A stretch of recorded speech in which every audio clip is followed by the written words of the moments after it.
প্রজাতন্ত্র দিবস। কি অর্থ এই প্রজাতন্ত্র দিবসের? কেন আমরা প্রজাতন্ত্র দিবস পালন করে থাকি? আজ ভারতবর্ষ একটি স্বাধীন দেশ। আমরা ভারতবর্ষের স্বাধীন নাগরিক। কিন্তু একসময় ভারতবর্ষ ছিল ব্রিটিশ সাম্রাজ্যের অধীনে। প্রায় 200 বছর ব্রিটিশ শাসনের হাতে পরাধীন থাকার পর 1947 সালের 15ই আগস্ট ভারতবর্ষ স্বাধীনতা লাভ করে। অবিভক্ত ভারতের সংবিধান প্রণয়নের জন্য 1946 সালের জুলাই মাসে নির্বাচিত হয় গণপরিষদ। এই গণপরিষদে নির্বাচিত সদস্য ছিলেন 296 জন, যার মধ্যে কংগ্রেসের 205 জন, মুসলিম লীগের 73 জন, আকালি দলের 3 জন, কমিউনিস্ট পার্টির 1 জন, অন্যান্য আরও 14 জন সদস্য। এর মধ্যে মুসলিম লীগের সদস্যরা 1946 সালের 9ই ডিসেম্বর গণপরিষদের অধিবেশনে অংশগ্রহণ করতে অস্বীকার করে, কারণ তারা অবিভক্ত ভারতবর্ষকে ভেঙে পাকিস্তান রাষ্ট্রের দাবি তুলেছিলেন। 1947 সালে তাদের এই দাবি মেনে ভারতবর্ষকে ভেঙে ভারত ও পাকিস্তান নামে দুটি আলাদা রাষ্ট্রের প্রতিষ্ঠা করা হয়। বিভক্তের পর গণপরিষদের সদস্য সংখ্যা দাঁড়ায় 229 জন। গণপরিষদের সভাপতি নির্বাচিত হন বাবু রাজেন্দ্র প্রসাদ।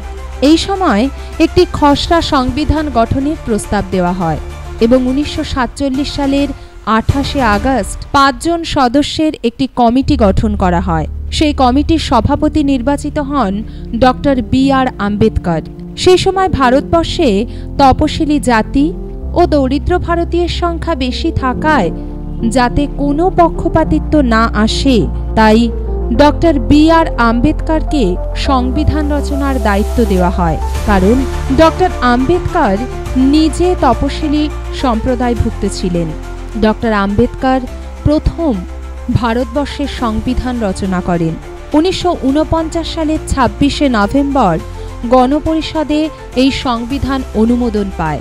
1950 সালের 26শে জানুয়ারি থেকে তা কার্যকর হয়। সেই সময় সংবিধানটি ইংরেজি ও হিন্দি দুটি ভাষাতেই লেখা হয়েছিল। এরপর থেকে প্রতি বছর সংবিধানকে স্মরণীয় করে রাখতে 26শে জানুয়ারি ভারতবর্ষে পালিত হয় প্রজাতন্ত্র দিবস। সংবিধান অনুযায়ী নতুন ভারতবর্ষ সার্বভৌম গণতান্ত্রিক প্রজাতন্ত্র রাষ্ট্র হিসাবে পরিচিতি লাভ করে।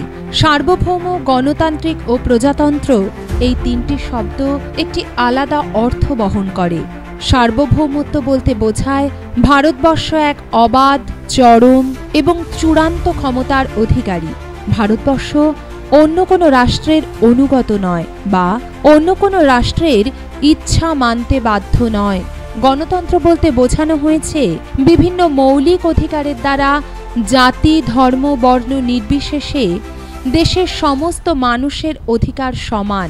এই সমান অধিকার বজায় রাখার জন্য কিছু মৌলিক অধিকার ভারতীয় সংবিধানে লেখা রয়েছে। প্রজাতন্ত্র কথাটির অর্থ হল ভারতবর্ষ এমন একটি রাষ্ট্র যেখানে বংশানুক্রমিক বা উত্তরাধিকার সূত্রে প্রাপ্ত রাষ্ট্রপ্রধানের কোনো পদ নেই। রাষ্ট্রপতি পরোক্ষ ভোটের দ্বারা নির্বাচিত হবেন। 1976 সালে 42তম সংশোধনী প্রস্তাবনা অনুসারে ভারতবর্ষ একটি সার্বভৌম, সমাজতান্ত্রিক, ধর্মনিরপেক্ষ, গণতান্ত্রিক প্রজাতন্ত্র রাষ্ট্র। পরবর্তীতে এই সংশোধনীতে আরও দুটি শব্দ যুক্ত করা হলো।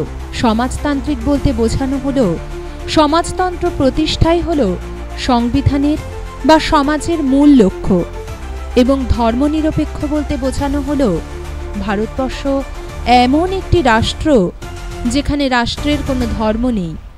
সব ধর্মের মানুষ, সব বর্ণের মানুষ সমান অধিকার পেয়ে থাকবে। অর্থাৎ কোনো ব্যক্তি হিন্দু হোক কি মুসলিম হোক কি বৌদ্ধ হোক কি খ্রিস্টান হোক কি জৈন হোক, যে ধর্মেরই মানুষ হন না কেন, ভারতবর্ষে তাদের অধিকার সমান। কোনো বিশেষ ধর্মের মানুষ কোনো বিশেষ সুবিধা সংবিধান অনুযায়ী পেতে পারবেন না। ভারতীয় সংবিধান বিশ্বের দ্বিতীয় বৃহত্তম লিখিত সংবিধান, যা এখনো পর্যন্ত 113 বার সংশোধন করা হয়েছে এবং সংবিধানে রয়েছে 448টি ধারা, 12টি তফসিল। সংবিধান অনুযায়ী সংসদ হল সর্বোচ্চ ক্ষমতার অধিকারী। দেশকে পরিচালনা করতেই সংসদের মন্ত্রিমণ্ডলী মূল ভূমিকা পালন করবেন। সংবিধানে দেশবাসীর জন্য কয়েকটি মৌলিক অধিকারের কথাও বলা হয়েছে, অর্থাৎ সাম্য, স্বাধীনতা, শোষণের অধিকার, ধর্ম প্রতিপালন প্রভৃতি বিভিন্ন বিষয়ের প্রতিকারের স্বাধীনতা দেওয়া হয়েছে। সংবিধানের আরেকটি মূল বৈশিষ্ট্য হল দেশে অঙ্গরাজ্যে বিভিন্ন সরকার থাকা সত্ত্বেও কেন্দ্র ও রাজ্যকে যৌথভাবে এই মূল সংবিধান মেনে চলতে হবে এবং যে কোনো রাজ্যের বাসিন্দাদের অন্য রাজ্যে গিয়ে বসবাস ও জমি জায়গা কিনতে কোনো রকম অনুমতিপত্রের প্রয়োজন হবে না। দেশে অঙ্গরাজ্যে বিভিন্ন সরকার থাকা সত্ত্বেও কেন্দ্র ও রাজ্যকে যৌথভাবে এই মূল সংবিধান মেনে চলতে হবে এবং যে কোনো রাজ্যের বাসিন্দাদের অন্য রাজ্যে গিয়ে বসবাস ও জমি জায়গা কিনতে কোনো অনুমতিপত্রের প্রয়োজন হবে না। আমরা ভারতের জনগণ সংবিধান অনুসারে নিজেদের অধিকার ও কর্তব্য পালন করে চলেছি প্রতিনিয়ত।